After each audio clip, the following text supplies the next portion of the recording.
Meaning of dampen.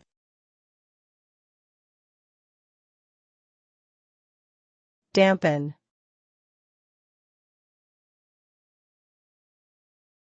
Dampen.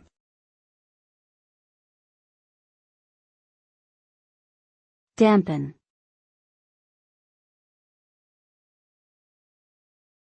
Dampen.